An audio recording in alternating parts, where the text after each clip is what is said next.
ஜெய் ஸ்ரீராம். என்னோடய யூடியூப் பார்க்குறவங்க லைக் பண்ணுங்கள், ஷேர் பண்ணுங்கள், சப்ஸ்கிரைப் பண்ணுங்கள். இந்த இருட்டுக்கடை அல்வா வீட்டு கல்யாணத்தை பற்றி இப்போ அவங்க அந்த பெண் வீட்டுக்காரங்க வந்து பையனோட கேரக்டரை பற்றி தப்பாக சொல்கிறாங்க. அந்த பையன் வீட்டுக்காரங்க வந்து பொண்ணோட கேரக்டரை பற்றி தப்பாக பேசுகிறாங்க. அப்புறம் வந்து அவங்க ஃபைனான்ஷியல் இதை பற்றிலாம் பேசிக்கிறாங்க. ஒருத்தர் மேலே ஒருத்தர் சீப்பாகவே பேசிக்கிறாங்க. இதுக்கு கல்யாணத்தை இந்த பிரச்சனை வந்த பிறகு தான் கல்யாண வீடியோவை பார்த்தா அவ்வளோ சூப்பராக கல்யாணம் பண்ணியிருக்கிறாங்க. ரொம்ப கிராண்ட் மேரேஜு. இந்த கல்யாணத்துக்கு அவங்க பண்ணியிருக்க கிராண்ட் பார்த்தா ஒரு 2-3 மந்த்ஸ்க்கு முன்னாடியே பிளான் பண்ணி கல்யாணம் பண்ண கல்யாணம் தான். ஏன்னா அந்தளவுக்கு கிராண்டாக பண்ணியிருக்கிறாங்க.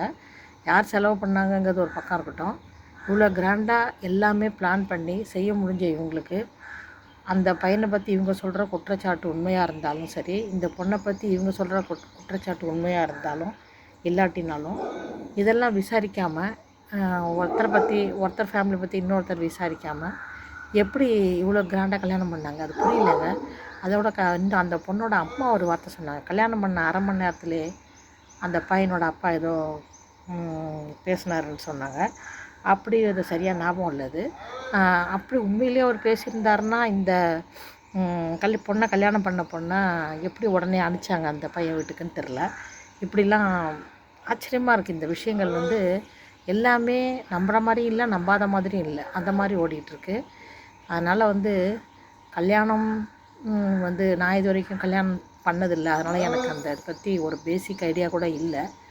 ஆனால் வந்து இவங்க பேசுகிறதெல்லாம் பார்த்தா ஒரு தடவை வந்து பொண்ணு வீட்டுக்காரங்களை பற்றி, பையனை வீட்டுக்காரங்களை பற்றி, பொண்ணை பற்றி, பையனை பற்றி கொஞ்சம் தீர விசாரிச்சுட்டு கல்யாணம் பண்ணால் இந்த குற்றச்சாட்டுக்கு ஆளாகாமல் இருக்கலாம். ஒருவேளை உண்மையிலேயே அந்த பையனுக்கு கல்யாணத்துக்கு முன்னாடியே அஃபையர் இருந்ததா இல்லையாங்கிறது ஓரளவு விசாரிச்சிருந்தாங்கன்னா தெரிஞ்சிருக்கலாம். இப்போ டிடெக்டிவ் ஏஜென்சிலாம் வந்திருக்கு. பணம் கட்டினா அவங்க எல்லாத்தையும் அக்கு வேறு ஆணு வேற கேட்டு சொல்லிடுறாங்க. அந்த மாதிரி விசாரித்து தெரிஞ்சுக்கலாம். ஒருவேளை இந்த பொண்ணு உண்மையிலே தப்பான பொண்ணாக இருந்தால் கூட அவங்களும் விசாரித்து சொல்லியிருக்கிறாங்க.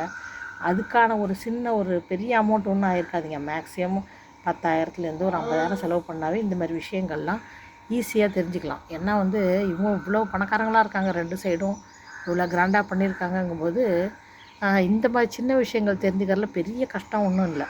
நம்ம லோக்கல் ஆளுங்க தான் எல்லாம் எங்கேயோ ஏதோ ஃபாரின்லாம் கண்காணாத இடத்துல இருந்தால் விசாரிக்கிறது கஷ்டம்னு சொல்லலாம். அது கூட இப்போ விசாரிச்சிடுறாங்கங்க. ஏதோ எப்படியோ பிடிச்சி விசாரிச்சிடுறாங்க.